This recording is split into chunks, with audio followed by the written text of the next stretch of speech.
My ex-husband cheated on me 5 years ago, and I found out when he texted me instead of her. That ended our marriage, but the divorce was amicable. I told him I couldn't forgive him, and he said he was sorry, and we moved on. By then, he was worth a small fortune, a company, commercial properties, and a lake house. I got half of everything, and I'm a silent partner at his company, getting returns twice a year. As an apology, he also gave me our apartment and our lake house. It goes without saying that I don't need to work, but I still do because I love my career. He moved on with his affair girlfriend. I don't know much about them since it still pains me, but I only know that they're still together. She contacted me on LinkedIn, telling me that since his divorce has cost him so much money, he's told her that he never wanted to get married again, not when they can move in together. And she blames me because I took everything. She's now pregnant, but according to her, this hasn't changed his attitude towards moving in together or marriage. So now she's accusing me of being a thief who's basically stealing her baby's chances of having a family. I didn't need the money because I had a good job and everything was my ex-husband's. I took advantage of him because he felt guilty. I haven't spoken to my ex in 5 years. I haven't even had the strength to answer him back every New Year to tell him to stop texting me Happy New Year because that's when we met. I don't even know what to do. Is she right, or should I ignore her? Am I the idiot for not giving my ex-husband back his money? Hello, store I robbed. Why do you lock your doors now? It's very inconvenient for me. So the homewrecker's blaming you for his fate? That's rich. Not the idiot. Just block and ignore her. She played a stupid game and won a stupid prize. Enjoy your money. This is probably the best right answer, but I'm old, jaded, and just a little vicious. Personally, I'd send screenshots of her text to your ex-husband. I bet you she pursued him because of his money, and now he won't marry or move in with her even after she got pregnant. Something tells me she tried to baby trap him. At least she can get hefty child support for 18 years. She expected to get the guy and all of the marital property. It's not your fault this loony person didn't understand that marital property is half yours. Send the message to your ex. Politely tell him that you don't appreciate his girlfriend contacting you to ask for money and to complain about their relationship status. Ask him to have a conversation with her about leaving you alone. I've seen a lot of women who think this guy has a good job, a nice house, and a luxury car, and chase after him, but also don't consider that his wife of 10, 20, 30 years is entitled to half-ish of everything, and the guy could end up paying child support, college cost, and/or alimony after divorce. Also, the guy and his first wife may have built a good lifestyle based on their spending and savings and investing decisions. However, the second wife who didn't work for that money or invested slowly over time may not have the interest or personality to add to the household wealth.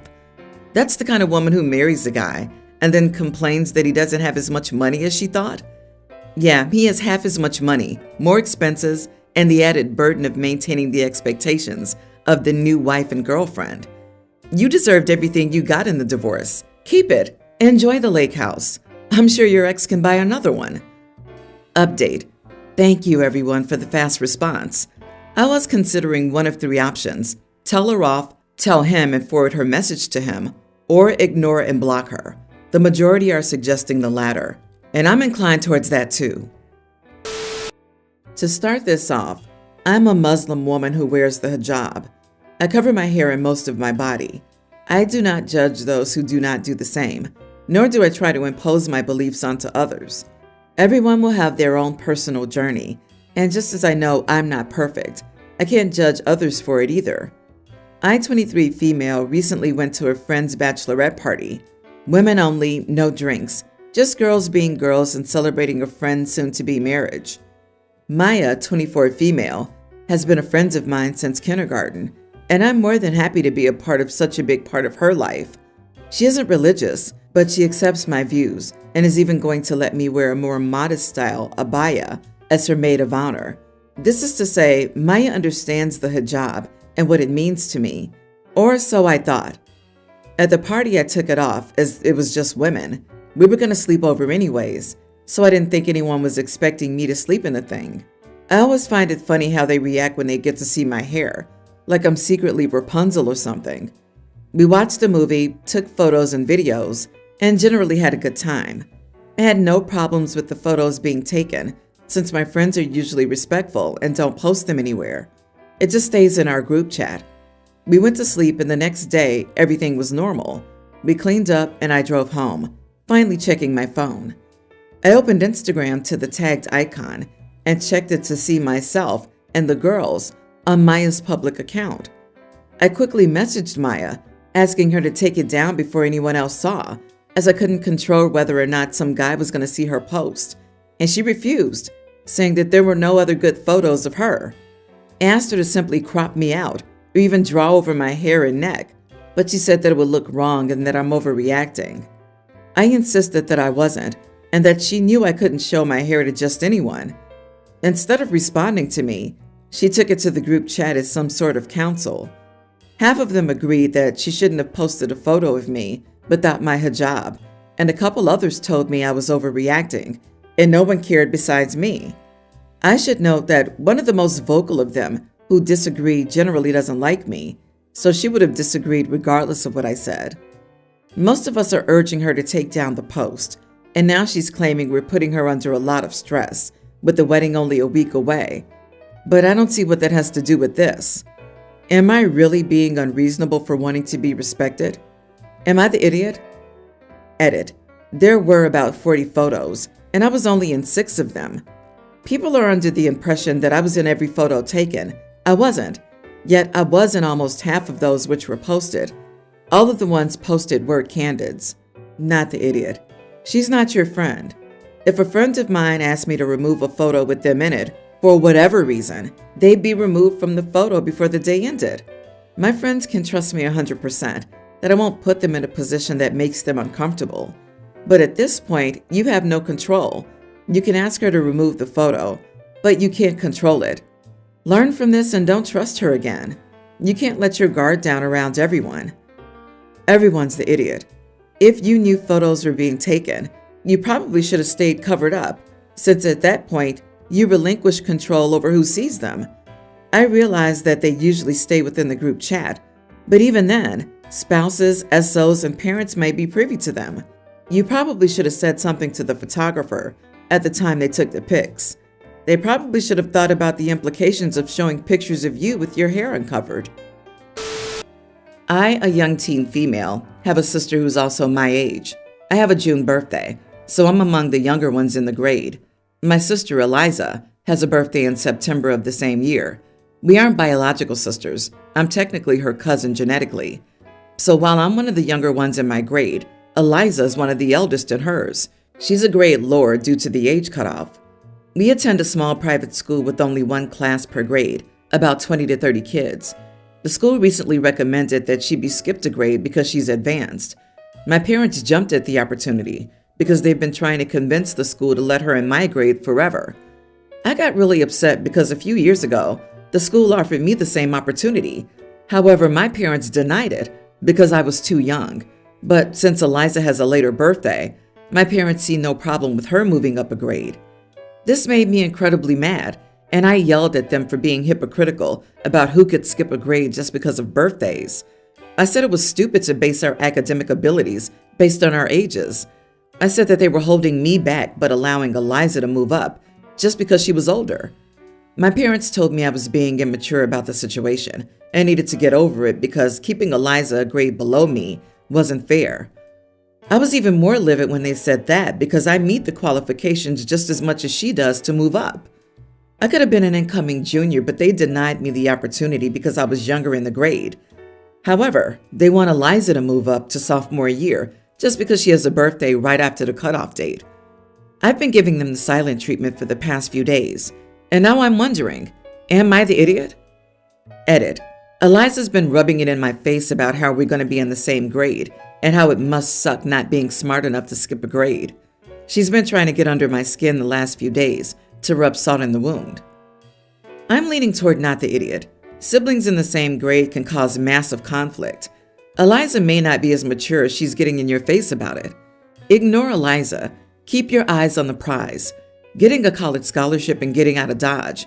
Focus on ACT and SAT prep and aim for the highest super score you can get.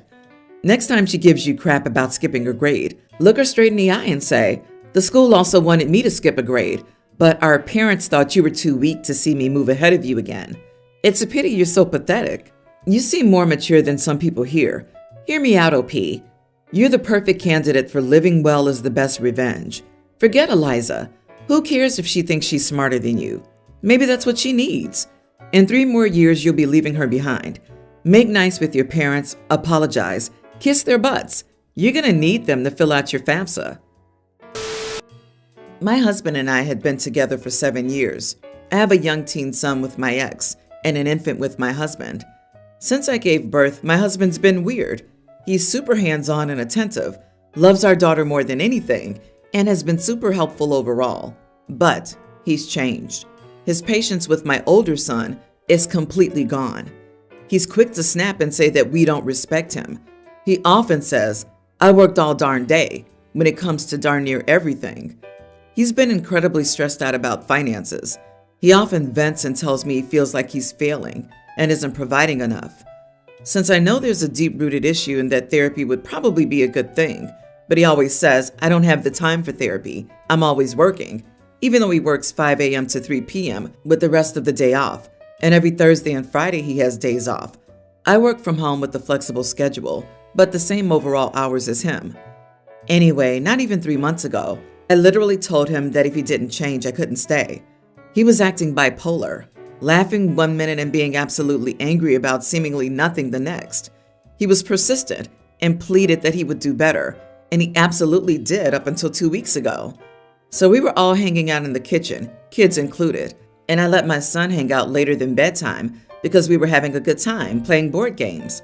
My husband was okay with this until he wasn't. I guess that's the best way to put it. Everything was fine and then he snapped. I'd gotten up to get a drink of water and my husband said, "All right, enough, it's past your bedtime." My son goes, "Come on, just a little bit later." And my husband snaps. He starts raising his voice, basically screaming about how no one respects him. My son immediately retreated to his room. I'm silent. I start washing the dishes and avoiding eye contact. He goes, "Great, now you're darn angry at me too?" This admittedly made me lash out. Maybe because I'm fed up, I don't know. I yelled at him, told him that maybe if he respected us, or gave us something to respect, then this wouldn't be an issue. He then says, "What the heck is there for me to respect?" And then he slams out of the house and leaves. It's like 11 p.m. at this point. I text him and tell him not to come home. He doesn't. He slept in his vehicle and went to work the next morning like nothing happened. I packed up the kids and me while he was at work. I obviously left a lot behind, so I left a note on the table saying, "I'll be back for the rest of our stuff when I'm able." I then went to the courthouse and got the divorce papers. I had to get an attorney to understand how to fill them out, so it took me a little over a week. But once I had it all completed, I brought him the paperwork for him to sign. He had been texting and calling the entire time I was gone, begging us to come home. He said he was sorry and obviously respects us, but he's just really been stressed out and didn't understand why you'd let James stay up so late, knowing I had to work the next day. He kept saying that the kids and I were the only reason he hadn't lost himself completely. Says he'll get therapy, etc. But I just don't trust him anymore. So I went there and handed him the divorce papers. He was essentially blindsided because he thought we would be able to work this out. He's refusing to sign the papers now, which I'm not super concerned about. But almost everyone I know is against me on this because he apologized and he obviously didn't mean it. He was just stressed and think that I should just work it out with him because he was absolutely perfect up until I gave birth and the stress of finance is starting to weigh on him. He's never been good in high-stress environments, but it's been 6 months straight and I can't do it anymore. Am I the idiot? Not the idiot. I'm just stressed? Yeah, well, that happens to everyone. And it's not a free excuse to abuse your family. It's obvious you've tried and tried to encourage him to do something for himself. Good for you for doing what's best for your children. They don't deserve to live like that. I'm sure it hurts, but he's just saying whatever he thinks will make you come home. Exactly. Having 2 parents in the house isn't more important than modeling healthy behavior in relationships. The son, baby daughter, and OP will be constantly tense, waiting for the next explosion to erupt, walking on eggshells because every little thing sets off the husband for no reason. Best to make a clean break. The husband changed in the weirdest way, and it's not going to get any better anytime soon. Heard this great saying: respect can mean different things. It can mean treat someone with basic dignity, or it can mean treat someone as a superior. So when someone says, if you don't respect me, I won't respect you, they're saying, if you don't treat me as a superior, I won't treat you with basic dignity. My son's and daughter-in-law's wedding is at the end of June. Originally, they were tight on money and were upset over the price of flowers. It wasn't in their budget, and they had a very specific image. I looked at prices for what they wanted, and it was out of my own budget. I instead offered to do what they wanted with fake flowers. They agreed and sent over images for me to use. I've spent over $500 buying all the stuff and on my own time. They turned out great. I got a call about 2 weeks ago saying that they won't need them anymore and that they have the money to have real flowers. They already booked it. So in short, all my time was for nothing. My daughter was over and commented on how cute the flowers were. She asked if I could make her some for her baby shower. I explained what had happened and told her she could have them. Her baby shower was over the weekend, and she used the flowers on the table. It was a nice event. Then my son and daughter-in-law came up and we got into an argument. They think I'm a jerk for using their flowers for someone else's event, and now everyone will think they copied my daughter for their wedding. My point was that I could give them away to whoever, and I don't think it was a big deal since they were used. Instead of me just throwing them out, someone got to use them. Am I the idiot for giving the flowers I made for my son and daughter-in-law's wedding to my own daughter's baby shower? Bride: even though I'm not using your fake flowers, they were based on something I thought about, and now you can't use them for anything else. Even though I'm not going to use them, they must be for me forever, because I'm the only one who has this design, and if you let someone else see it, then they won't think it's my original design.